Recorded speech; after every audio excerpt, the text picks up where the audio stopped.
দর্শক, নবী করিম সাল্লাল্লাহু আলাইহি সাল্লামের ওফাতের মাত্র ৫০ বছর পর ইরাকের কারবালা প্রান্তরে ইসলামের ইতিহাসের করুণ ও হৃদয় বিদারক ঘটনাটি ঘটে। এদিন নবী পরিবারের একমাত্র সদস্য ইমাম জয়নুল আবেদিন ছাড়া আর বাদবাকি সব পুরুষ সদস্যদেরকে শহীদ করা হয় এবং নারীদের করা হয় চরম লাঞ্ছনা।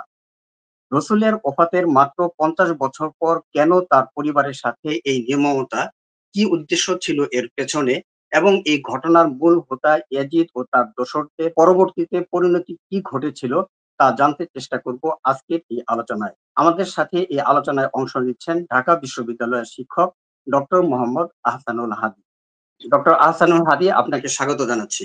আমার প্রথম প্রশ্নটা ছিল যে রসুলের ওফাতের মাত্র ৫০ বছর পর আমরা যেটা জানি যে ইরাকের সেই কারবালা মরুপ্রান্তরে ইতিহাসের নির্মম এবং মুসলিম ইতিহাসের সর্বনির্মম যে ঘটনাটি ঘটে, তো এই মাত্র ৫০ বছরের পর যে এই ঘটনাটি যারা ঘটালো তারা প্রত্যেকেই মুসলমান এবং অনেকেই সাহাবায়ে কেরামের সাথে সংশ্লিষ্ট ছিলেন।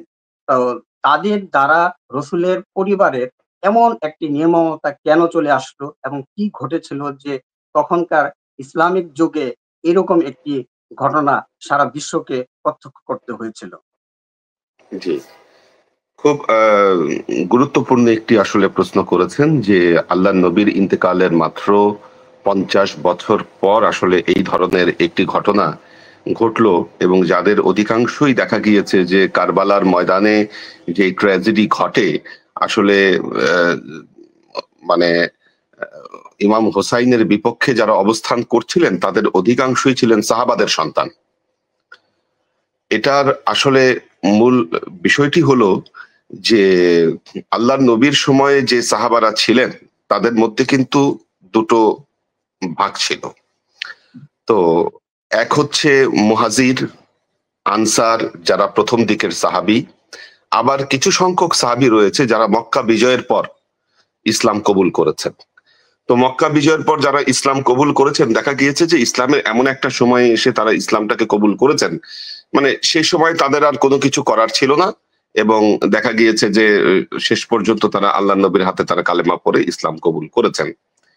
দেখা গিয়েছে যে তাদের মধ্যে অসংখ্য মুনাফিক ছিলেন যারা আসলে প্রকাশ্যে ইসলাম গ্রহণ করলেও ভেতরে ভেতরে তারা ইসলামের যে মূল আদর্শ এটাকে তারা কিন্তু ধারণ করতে পারেননি।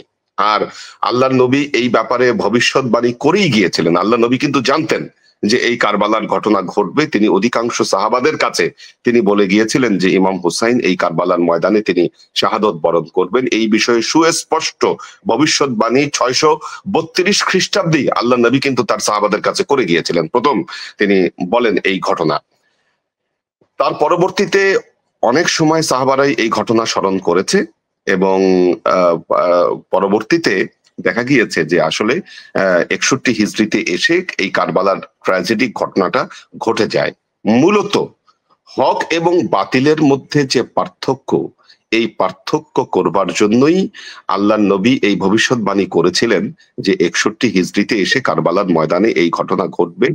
একদল লোক হকের পক্ষে অবস্থান করবে এবং একদল করবে। আল্লাহ নবী কিন্তু বলে গিয়েছিলেন যারা কারবালার যে এই যে ট্র্যাজেডি, এই কারবালার সময়ে যারা ইমাম হোসাইনের পক্ষে অবস্থান করবেন তারা নিঃসন্দেহে হকের পক্ষে থাকবেন, এবং যারা এর বিপক্ষে অবস্থান করবেন তারা বাতিলের পক্ষে থাকবেন। এই ক্ষেত্রে খাজা মঈনুদ্দিন চিশতি রহমাতুল্লাহ আলাইহির একটা কথা খুব গুরুত্বপূর্ণ। খাজা মঈনুদ্দিন চিশতি আজমিরি তিনি বলেছেন যে শাহ আস্ত হোসাইন বাদশাহ আস্ত হোসাইন, দিন আস্ত হোসাইন দিন পানা আস্ত হোসাইন, সারদাদ দাস নাদাদ দার দাস্ত ইয়াজিদ, হাকাওকে বানায়ে লা ইলাহ আস্ত হোসাইন। যে হোসাইনি হচ্ছে, তিনি হচ্ছেন রাজা, তিনি হচ্ছেন বাদশাহ, তিনি দিন এবং দিনকে রক্ষা করেছেন হোসাইন, কারণ তিনি তার মাথা দিয়ে দিয়েছেন কিন্তু তিনি তার আদর্শকে ইয়াজিদের হাতে সঁপে দেননি। আসলে ইসলামের হক এবং বাতিলের মধ্যে পার্থক্য তৈরি করবার জন্যই কারবালার এই ঘটনাটি ঘটেছিল। কারণ আল্লাহ নবী চলে যাওয়ার পর দীর্ঘদিন পর মানুষ ইসলামের মূল আদর্শ থেকে বঞ্চিত হতে পারে, এই বাস্তবতা আল্লাহ নবী তিনি বুঝেছিলেন। কারবালার ঘটনায় এসে হক এবং বাতিলের মধ্যে সেই সুস্পষ্ট পার্থক্যটি আসলে দাঁড় করিয়ে দিয়েছে। কারণ ইসলামের সঠিক আদর্শ প্রতিষ্ঠিত ছিল খেলাফতের উপর, কিন্তু কারবালার ঘটনার মাধ্যমে খেলাফত বিনষ্ট হয়ে যায় এবং খেলাফতের পরিবর্তে মুলুকিয়াত প্রতিষ্ঠিত হয়। মুলুকিয়াতের মূল আদর্শ হচ্ছে বস্তুবাদ, আর হোসাইনি ইসলামের মূল আদর্শ হচ্ছে অধ্যাত্মবাদ, মানবতা, নৈতিকতা এবং অধ্যাত্মবাদের উপর যে ইসলাম, সেটা হলো হোসাইনি ইসলাম। এটা পার্থক্য করবার জন্যই মূলত এই কারবালার এই ঘটনাটি ঘটেছিল। আচ্ছা, এখানে আমার একটা ছোট্ট প্রশ্ন, সেটা হলো যে কারবালার এই ঘটনার সময় বা তার আগের থেকে যে জিনিসটি আমরা দেখতে পাচ্ছি বা ইতিহাস থেকে যেটা জানতে পারি, সেটা হচ্ছে যে তখনকার মুসলিম বিশ্ব, ইরাক, সৌদি আরব বা সিরিয়ার যে এখানকার সাধারণ যারা জনগণ, তারা আসলে ইমাম হুসাইনের পক্ষে ছিলেন, ইমাম হুসাইনের বায়াত গ্রহণ করতে আগ্রহী ছিলেন বা অনেকে বায়াত গ্রহণ করেছিলেন। কিন্তু যারা সমাজের সমাজপতি, যারা প্রভাবশালী ছিল, এই শ্রেণীর মধ্যে দেখা যায় যে তারা ইমাম হোসেনের অনুগত ছিলেন না। তো আসলে মানে তখন তো ইসলামের ১ম যুগ শুরু হলো, তখনকার সময় একটা নব ইসলামের একটা উন্মাদনা ছিল। তো সেই সময় মানে এই সমাজপতিরা আসলে তারা কেন, কি উদ্দেশ্যে আসলে ইসলামের বিরোধিতা করলো? যারাই কিনা বা যাদের বাবা বা দাদারা কিছুদিন আগে রাসূলের হাতে বায়াত গ্রহণ করেছিলেন, তাদের তারাই কেন মানে তারা কেন তখন ইসলামের এই নেতৃত্বে আসলেন না, না এসে এই নবী পরিবারের বিরুদ্ধে অবস্থান করলেন? জি, দেখুন, আমি কথাটি একটু আগে বলেছি যে মুলুকিয়াত এবং খেলাফত। মুলুকিয়াত হলো বস্তুবাদের সাথে জড়িত, অর্থাৎ যখন মানুষ ক্ষমতায় বসলো এবং ক্ষমতার স্বাদ গ্রহণ করলো, দেখলো যে না, এর মধ্যে ঐশ্বর্য আছে এবং এর মধ্যে আরাম আয়েশ সবকিছু আছে, সম্পদ আছে, এবং এই স্বাদ যখন তারা গ্রহণ করে ফেলেছিল ক্ষমতায় টিকে থাকার জন্য, এমন অন্যায় নাই যা তারা করে নাই। দেখা গিয়েছে এটার কিন্তু সূচনা, আপনি যদি ইয়াজিদ ইবনে মুয়াবিয়া, তিনি ক্ষমতায় টিকে থাকার জন্য যে শুধু কারবালার ঘটনা ঘটিয়েছেন তা কিন্তু না, এবং তারা মদিনায় আক্রমণ করেছেন। যখন হযরত মুয়াবিয়া যখন ইন্তেকাল করলেন, করার পর কিন্তু ইয়াজিদের বায়াত কেউ মেনে নেয়নি, মদিনায় বিদ্রোহ হয়েছে। ইয়াজিদ ইবনে মুয়াবিয়া মদিনায় সৈন্য পাঠিয়ে মদিনা আক্রমণ করে সেখানে অসংখ্য সাহাবীদেরকে হত্যা করা হয়েছে, সেখানে নারীদেরকে ধর্ষণ করা হয়েছে, বাইতুল্লাহ আক্রমণ করা হয়েছে, বাইতুল্লাহ ঘেরাও করে রাখা হয়েছিল এবং সেখানেও আক্রমণ করা হয়েছে। সবকিছুর মূলে ছিল ক্ষমতার দ্বন্দ্ব। এবং আপনি একটা জিনিস খেয়াল করবেন যে শুধু ইমাম হুসাইন নয়, পৃথিবীতে মুসলমানদের ইতিহাসে মুসলমানদের হাতে মুসলমানদের রক্ত যত ঝরেছে, বিপরীত কারো হাতে বা বিধর্মীদের হাতে পূর্বের বিশ্বের কিন্তু মুসলমানদের রক্ত এত ঝরে নাই। সবকিছুর মূলেই ছিল বস্তুবাদ, মুলুকিয়াত। মুসলমানরা যখন আল্লাহর নবীর আদর্শ ছেড়ে দিয়ে যখন এই মুলুকিয়াত বা বস্তুবাদের সাথে তারা জড়িয়ে পড়েছে এবং আল্লাহর নবীর আদর্শ ত্যাগ করে যখন তারা ভোগ বিলাসে লিপ্ত হয়েছে প্রতি যুগে যুগে, তখন দেখা গিয়েছে যে তারা এই ধরনের অপকর্ম তারা ঘটিয়েছে। সুতরাং এই সময়ে এসেও দেখা গিয়েছে যে নিজেদের ক্ষমতা এবং বস্তুবাদ টিকে রাখার জন্য মুসলমানরা হক থেকে আসলে তারা বিপথে গিয়ে যারা ক্ষমতায় ছিল, আসলে যারা ক্ষমতাকে ধরে রাখতে চেয়েছে, তারাই এই অন্যায় অবিচারটি করেছে। কিন্তু সাধারণ আপামর মুসলমান যারা ছিল, তারা তো নবীর আদর্শ মনে রেখেছে এবং আল্লাহ নবী যে আহলে বাইতের সদস্যদেরকে দিয়ে গিয়েছিলেন যে ন্যায়ের পরাকাষ্ঠা হিসাবে, হেদায়েতের পরাকাষ্ঠা হিসাবে, বলে গিয়েছিলেন যে আমি তোমাদের কাছে দুটো জিনিস রেখে যাচ্ছি, কোরআন এবং আহলে বাইত। এই যে আহলে বাইতের সদস্যদেরকে আল্লাহ নবী রেখে গিয়েছিলেন, সাধারণ জনগণ তো আল্লাহ নবীর এই কথাটি মনে রেখেছিলেন। তাদের উদ্দেশ্য ছিল না যে তাদেরকে ক্ষমতায় থাকতে হবে বা বস্তুবাদে টিকে থাকতে হবে। বিশেষ করে দিনদার যারা ছিলেন, আপনারা জানেন যে হযরত ইবনে ওমর রাদিয়াল্লাহু তাআলা আনহু, তিনি ওই সময় ছিলেন, তিনি হযরত ওমর রাদিয়াল্লাহু তাআলা আনহুর সন্তান, তিনি কিন্তু রাজনীতির মধ্যে নিজেদেরকে জড়াননি। এইভাবে যারা সম্ভ্রান্ত পরিবারের সন্তান যারা ছিলেন, দিনদার এবং মোত্তাকি যারা ছিলেন, তারা যখন দেখেছে যে না, ইসলামী রাজনীতির আদর্শ নষ্ট হয়ে গেছে, এটা যারা ইসলামী আদর্শের সাথে জড়িত, তারা বস্তুবাদের সাথে তারা জড়িত হয়ে গেছে, আদর্শের পরিবর্তে তারা শুধু ক্ষমতার দ্বন্দ্ব নিয়ে তারা ক্ষমতার জন্য লড়াই করছে, তখন এই মানুষগুলো নিজেদেরকে যে রাজনীতির যে পরিমণ্ডল সেখান থেকে প্রত্যাহার করে নেয়। তাহলে কি আমরা বলতে পারি যে আসলে এই যে সাম্রাজ্যবাদী বা বস্তুবাদ এই বস্তুবাদকে লালন করার জন্য ওই সময়ের শাসক শ্রেণী যারা ছিলেন তারা আসলে নবী পরিবারকে তাদের প্রধান বাধা বা শত্রু মনে করেছিল এবং তারই ধারাবাহিকতায় মাত্র ৩৫ বছর পর এই ঘটনার কারবালার ঘটনার ৩৫ বছর পর ৯৫ হিজরিতে রসুলের একমাত্র জীবিত যিনি পুরুষ ছিলেন ইমাম জয়নুল আবেদিন তাকে শহীদ করা হয়। এই ঘটনাগুলো কি মানে নবী পরিবারকে সবসময় প্রতিপক্ষ হিসেবে কি উমাইয়ারা বেছে নিয়েছিল এরকম কি ইতিহাস বলে? একেবারে নিঃসন্দেহে, কারণ আপনি একটা আশ্চর্যের বিষয় আপনি চিন্তা করবেন, শুধু ইমাম জয়নুল আবেদিন নয়, আসলে আমরা নবী পরিবারের সদস্য বলতে যাদেরকে বুঝি, অর্থাৎ যে হাদিসে কেসওয়া যেটা বলা হয়, অর্থাৎ যখন সূরা আহজাবের 33 নম্বর আয়াত যখন নাজিল হলো, ইউরিদুল্লাহু লিইযহিবা আনকুমুর রিজা আহলাল বাইত ওয়া ইউতাহহিরাকুম তাতহীরা, আল্লাহ তাআলা আহলে বাইতের সদস্যদেরকে পুত পবিত্র করতে চান এবং তাদেরকে সকল দোষ ত্রুটি থেকে আল্লাহ মুক্ত রাখতে চান। এই হাদিস বর্ণনা, এই আয়াত নাজিল হওয়ার পর আল্লাহ নবী হযরত আলী, মা ফাতেমা, হাসান হোসেন ওনাদেরকে ডেকে নিলেন, তার নিজের চাদরের ভেতরে জড়িয়ে বললেন, হা উলাই আহলে বাইতি, আল্লাহ এরাই হচ্ছে আমার আহলে বাইতের সদস্য। তো ইসলামের ইতিহাস ঘাটলে দেখা যায় যে আল্লাহর নবীর যে এই যে হযরত আলীর যে বংশধারা, অর্থাৎ ইমাম হাসান, হুসাইন, ইমাম জয়নুল আবেদিন, ইমাম বাকের, ইমাম রেজা, আমরা যাদের কথাই বলি না কেন, আহলে বেইতের অধিকাংশ সদস্য তারা নিহত হয়েছেন, শাহাদত বরণ করেছেন। এবং তারা যে শাহাদত বরণ করেছেন, ইতিহাস বলে যে তারা যে বিধর্মীদের হাতে যে শাহাদত বরণ করেছেন তা নয়, তারা মুসলমানদের হাতেই শাহাদত বরণ করেছেন। এমনকি এই ধারার সর্বশেষ পুরুষ ইমাম মাহদী, তিনিও কিন্তু নিখোঁজ হয়েছেন, তার কোনো মানে খোঁজই পরবর্তীতে পাওয়া যায়নি। সুতরাং আমরা নিঃসন্দেহে বলতে পারি যে শাসক গোষ্ঠী যারা ছিলেন তারা তাদের শাসন ক্ষমতা টিকিয়ে রাখার জন্য নবী পরিবারের সদস্যদেরকে তারা একমাত্র বাধা মনে করেছিলেন। উমাইয়ারা তো বাধা মনে করেছিলেনই, আমি বলবো যে আব্বাসীয়রা যখন ক্ষমতায় আসলেন, আপনারা জানেন যে আব্বাসীয়রা এই কথা বলে ক্ষমতায় এসেছিলেন যে উমাইয়ারা আহলে বেইতের সদস্যদের সাথে তারা অন্যায় করেছে, এবং আব্বাসীয়রা ক্ষমতায় আসার পর উমাইয়া শাসকের যত কবর ছিল তারা কিন্তু তাদের কবরগুলোকে ধ্বংস করেছে, যেই কবরে কঙ্কাল পেয়েছে সেগুলোকে আগুন দিয়ে পুড়িয়ে দিয়েছিল আব্বাসীয়রা। কিন্তু পরবর্তীতে দেখা যায় যে আব্বাসীয়রা তাদের নিজেদের ক্ষমতা টিকিয়ে রাখার জন্য তারাও কিন্তু পরবর্তীতে যে আহলে বেইতের সদস্যদেরকে সহযোগিতা করেছে, বিষয়টা এরকম নয়, বরং তাদের সাথে দুশ্মনী করেছে। তো এটাই আমাদের ইতিহাস বলে, শাসক গোষ্ঠীর হাতে সবসময় নবী পরিবারের সদস্য যারা ছিলেন তারা অত্যাচারিত হয়েছেন এবং তারা বাধার সম্মুখীন হয়েছেন এই যারা শাসক গোষ্ঠী ছিলেন তাদের হাতে।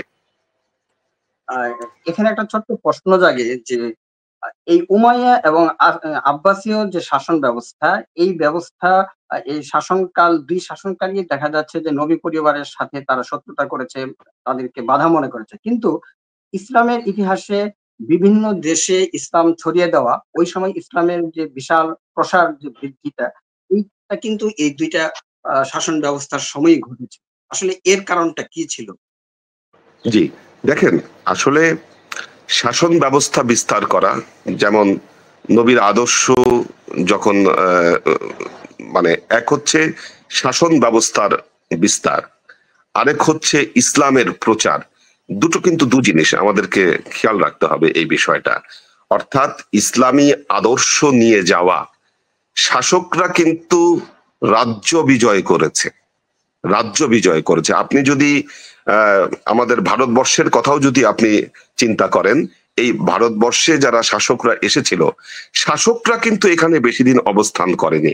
সুলতান মাহমুদ 17 বার তিনি ভারতবর্ষ আক্রমণ করে, ভারতবর্ষ আক্রমণ করলেও তিনি কিন্তু এখানে অবস্থান করেননি, এখানে অবস্থান তিনি নেননি। এই জায়গায় তিনি সুফি দরবেশ তাদেরকে কিন্তু এই জায়গায় রেখে গিয়েছিলেন। আমাদের বাংলাদেশ বিজিত হয়েছে 1205 খ্রিস্টাব্দে ইখতিয়ার উদ্দিন মোহাম্মদ বিন বখতিয়ার খিলজির হাতে। কিন্তু আমরা বাংলাদেশে যদি অলিয়া উলিয়াদের আমরা যদি ইতিহাস, আমরা এখানে দেখব যে 400 হিজরিতে নেত্রকোনা সুলতান শাহ কমরউদ্দিন রুমি এসেছিলেন প্রায় 400 হিজরি, অর্থাৎ 1000 খ্রিস্টাব্দ বা 1000 খ্রিস্টাব্দের কিছু পরে তারা কিন্তু এখানে এসেছিলেন। সুতরাং রাজ্য বিজয় এক জিনিস, রাজ্যের বিস্তার এক জিনিস, ইসলামের আদর্শের বিস্তার কিন্তু আরেক জিনিস। হয়েছিল শাসকদের হাতে, কিন্তু আমার নবীর যে ইসলামী আদর্শ, এই আদর্শ কিন্তু বিস্তার হয়েছিল সুফি সাধকদের হাতে, অলি আউলিয়াদের হাতে। এবং এই অলি আউলিয়ারা অধিকাংশই কিন্তু নবী পরিবারের আদর্শের সাথে তারা জড়িত ছিলেন। কেউ হয়তো রক্তের সম্পর্কের সাথেই তারা আহলে বেইতের সাথে জড়িত ছিলেন, অথবা আদর্শিক ভাবে তারা আহলে বেইতের সদস্যদের সাথে জড়িত ছিলেন। যেমন ভারতবর্ষে কুতুবউদ্দিন আইবক তিনি এসেছিলেন, মোহাম্মদ ঘুরি তিনি এখানে রাজ্য বিস্তার করেছিলেন, কিন্তু এখানে ইসলামের প্রচার হয়েছিল খাজা মঈনুদ্দিন চিশতি রহমাতুল্লাহ আলাইহির হাতে। এবং বলা হয় যে এই উপমহাদেশের মানে হিসাব তো নিশ্চিত নয়, কেউ বলেন 90 লক্ষ, অর্থাৎ লক্ষাধিক মানুষ ইসলামের ছায়াতলে এসেছিলেন কিন্তু খাজা মঈনুদ্দিন চিশতি রহমাতুল্লাহ আলাইহির হাতে। কাজেই ইসলামের বিস্তার, রাজ্য বিস্তার হয়েছে, এটা ইসলামকে সহযোগিতা করেছে, নিঃসন্দেহে সহযোগিতা করেছে। কিন্তু ইসলামী আদর্শের বিস্তার কখনোই হতো না রাজ্য বিস্তারের সাথে, যদি না অলি আউলিয়াগণ সেখানে যেতেন। কারণ আপনি জানেন যে স্পেনে তো রাজ্য বিস্তার হয়েছিল মুসলমানদের, সেখানে কিন্তু মুসলমানদের রাজ্য কিন্তু দীর্ঘস্থায়ী হয়নি। কারণ দীর্ঘস্থায়ী না হওয়ার বড় একটি কারণ হলো যে এই যে আদর্শিক যে চেতনার পরিবর্তন কিন্তু সেই জনপদে হয়নি। আবার অপর দিকে পারস্য, আপনি দেখেন যে আল্লাহর নবীর সময়ে, আল্লাহর নবীর কিছু পরেই হযরত ওমর রাদিয়াল্লাহু তাআলা আনহুর সময় পারস্য বিজয় হয়েছিল, এবং পারস্য বিজয়ের পর সেখানে কিন্তু নবী পরিবারের সদস্যদের দ্বারাই পারস্য আবাদ হয়েছে। আজকে সেই আবাদের ফল হচ্ছে ইরান। ইরান কিন্তু দেখেন এই যে ইসলামের আদর্শের উপরে তারা টিকে থেকে যে লড়াই করছে তারা বাতিলের সাথে, তাগুতের সাথে, এটা কিন্তু আদর্শের বিস্তারের কারণে হয়েছে। সুতরাং তার এক জিনিস, আদর্শের বিস্তার কিন্তু আরেক জিনিস, এ দুটোর ভিন্ন পথ পরিক্রমা রয়েছে। আচ্ছা, এবার একটু আবার কারবালার বিষয় একটু জানতে চাই। সেটা হচ্ছে যে আমরা যেটা জানি যে 2 মুহররম যেদিন কারবালায় তাঁবু গাড়তে বাধ্য হন ইমাম হুসাইন, তো 7ই মুহররম ফোরাতের পানি বন্ধ করে দেওয়া হয় ইয়াজিদের নির্দেশে। এই 7 তারিখের পর 7 তারিখ, 8 তারিখ এবং 9 তারিখ, এই যে সময়টা, এই সময়ের মধ্যে ইমামের তাঁবু থেকে দামেস্কে ইয়াজিদের প্রাসাদে অনেক তথ্য আদান-প্রদান হয়েছিল তার দূত বা তার সেনাপতিদের মাধ্যমে। তখন আসলে এই সমস্ত বিভিন্ন তথ্য আদান-প্রদানের মাধ্যমে এই 10ই মুহররমের এই হৃদয় বিদারক ঘটনাটি ঠেকানো যায়নি কেন? এখানে কি মাঝে কেউ শত্রুতা বা বিশ্বাসঘাতকতা করেছে, নাকি সরাসরি ইয়াজিদের ইচ্ছাই ছিল বা তার নির্দেশই ছিল যে না, আমি ইমাম হোসেনকে শহীদ করব বা তাকে সরিয়ে দিয়ে আমি এই পুরো সাম্রাজ্য দখল করব? মানে আসলে বিষয়টা কি ছিল? দেখেন, যখন ইয়াজিদ যখন ক্ষমতায় আসে তখন সে দেখেছে যে কয়েকজন ব্যক্তি তার জন্য পথের বাধা। প্রথম তিনি ইমাম হোসাইনকে দেখেছেন, ইমাম হোসাইন তখন জীবিত, আব্দুল্লাহ ইবনে জুবায়ের এবং এই ধরনের আরো কয়েকজন যে নেতৃস্থানীয় ব্যক্তিবর্গ তখন ছিলেন, তিনি তখন ইয়াজিদ তাদেরকেই বাধা হিসাবে দেখলো এবং টার্গেট করলো প্রথমে ইমাম হোসাইনকে। ইমাম হোসাইনকে প্রথমে মদিনায় প্রস্তাব দেওয়া হয়েছিল যে আপনি আমার বায়াত গ্রহণ করেন, ইমাম হোসাইন সেটিকে প্রত্যাখ্যান করেছেন, এবং প্রত্যাখ্যান করার পরেই কিন্তু ইয়াজিদ তাকে হত্যা করার ছক আঁকতে থাকে, কিভাবে হোসাইনকে হত্যা করা যায়। ইমাম হোসাইন যখন দেখলেন যে না, মদিনায় তার জীবন নিরাপদ নয়, তিনি কিন্তু সেখান থেকে চলে গেলেন মক্কায়।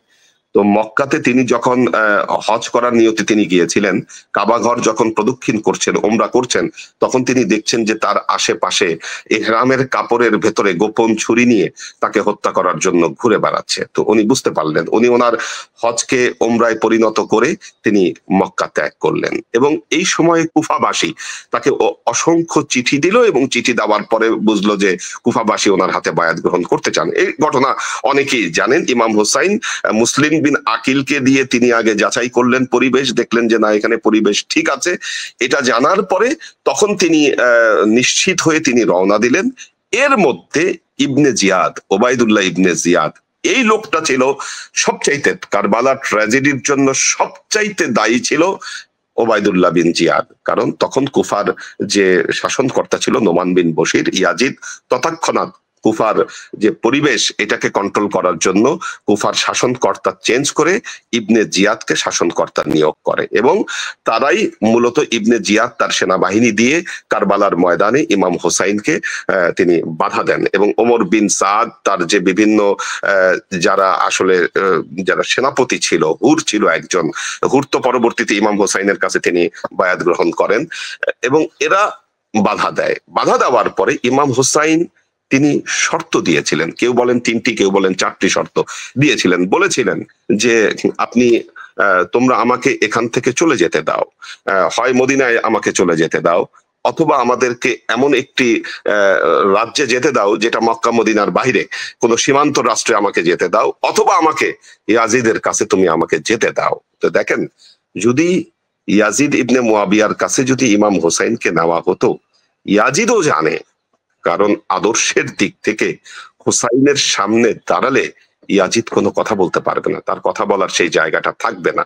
এবং আমাদেরও বিশ্বাস, যদি ইমাম হোসাইন ইয়াজিদের সাথে সরাসরি সাক্ষাৎ করতে পারতেন এবং এই সুযোগটা যদি তাকে দেয়া হতো, তাহলে হয়তো এরকম একটা হৃদয় বিদারক ঘটনা ঘটতো না। কিন্তু এখানে যেহেতু নতুন শাসক হিসেবে নিয়োগ পেয়েছে ইবনে জিয়াদ, সে মনে করলো যে আপনি তো জানেন যে তখন তো এরকম মোবাইলের যুগ ছিল না, কারণ যদি কুফা থেকে যদি ইরাকে যদি যোগাযোগ করতে হতো সেই সময়ে, তাহলে দেখা যেত যে দামেস্কে আর কি সিরিয়ায় যদি যোগাযোগ করতে হতো তখন প্রায় 1 সপ্তাহের বেশি কিন্তু লেগে যেত। সুতরাং তথ্য আদান প্রদানেরও কিন্তু সুযোগ ছিল না যে ইমাম হোসাইন এই 3টি প্রস্তাব দিয়েছেন।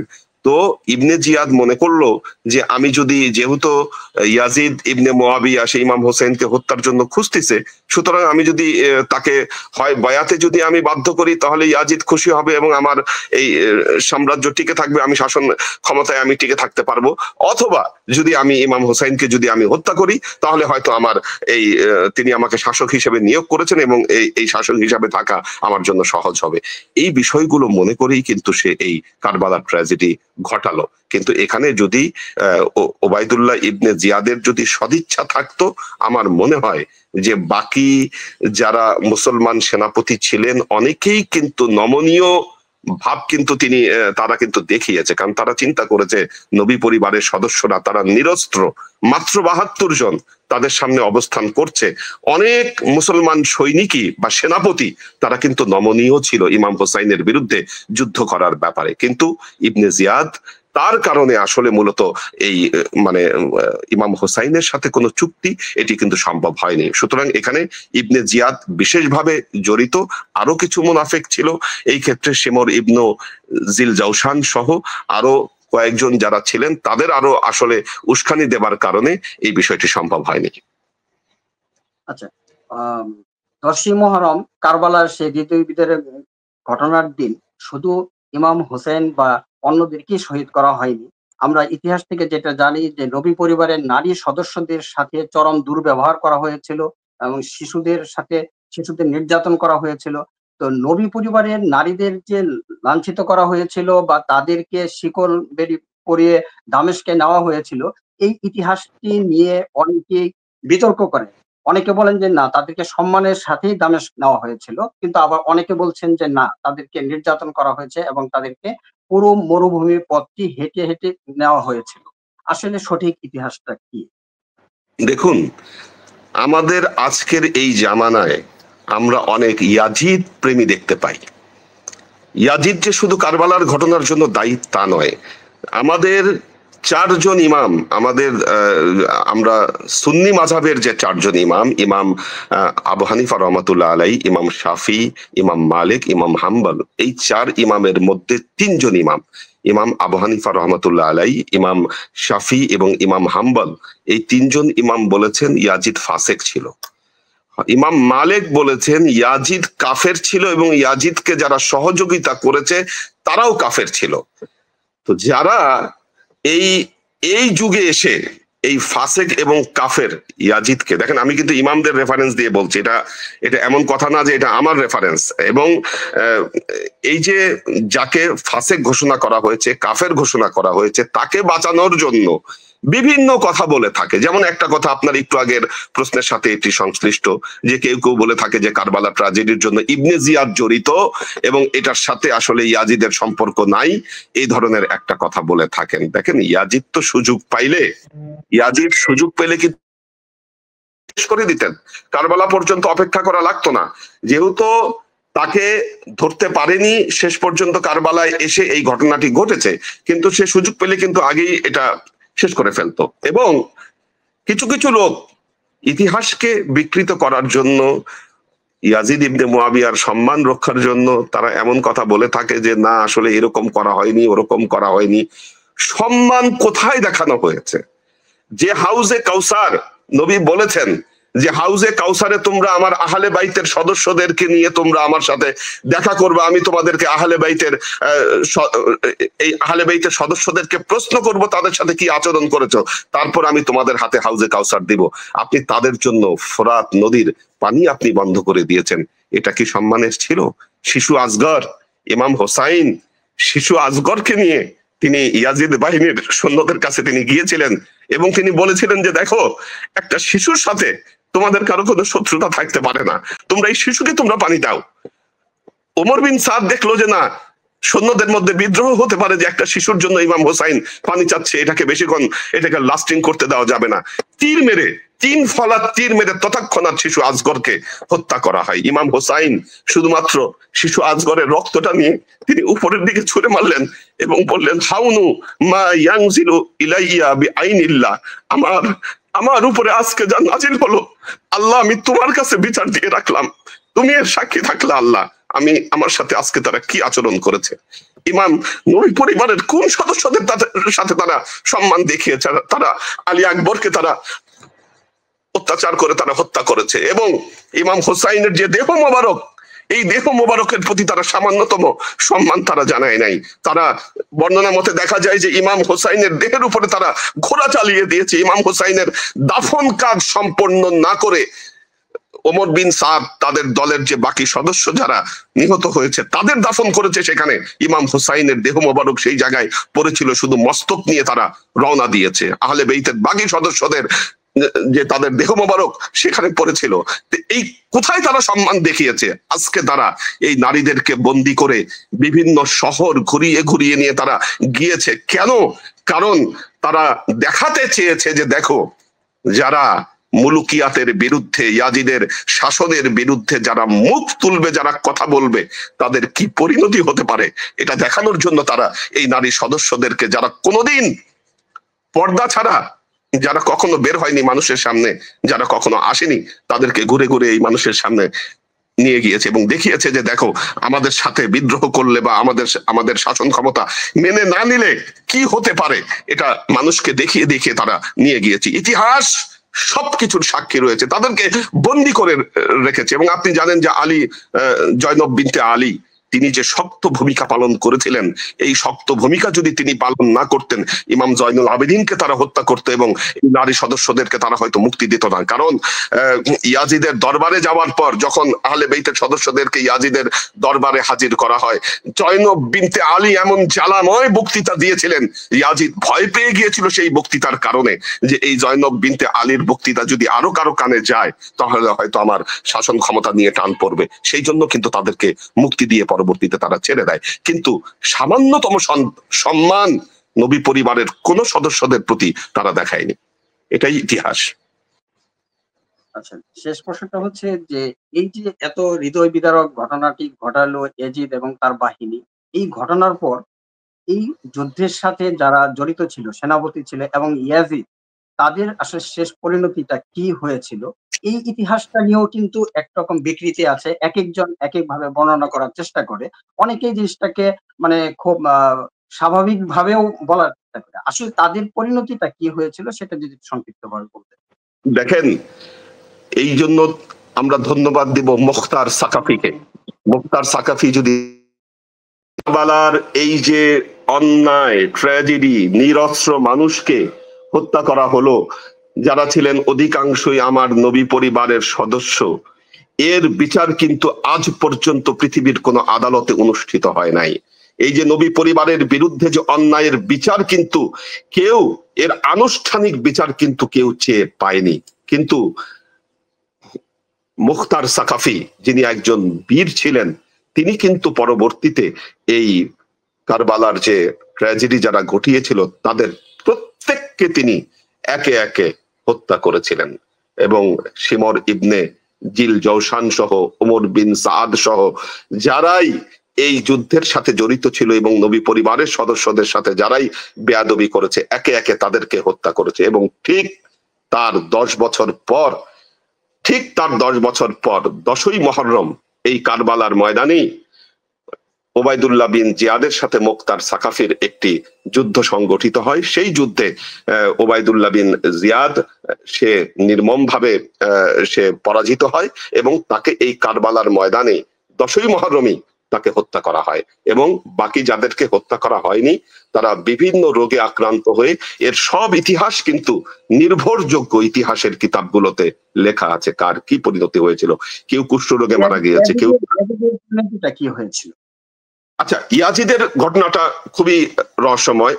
ধরেন ইয়াজিদ তো তার কয় বছর পরেই তিনি সে মারা যায়, এবং ইয়াজিদ সেই সময়ে মারা যায় যখন ইয়াজিদের বাহিনী বাইতুল্লাহ ঘেরাও করে রেখেছিল এবং ইয়াজিদের বাহিনীর ছোড়া যে কামানের যে গোলা, ওই সময় তো কামান ছিল না, ওই গুলতির মতো এক ধরনের যন্ত্র ছিল, এই যন্ত্র আগুন সহ সে বাইতুল্লাহ নিক্ষেপ করেছিল।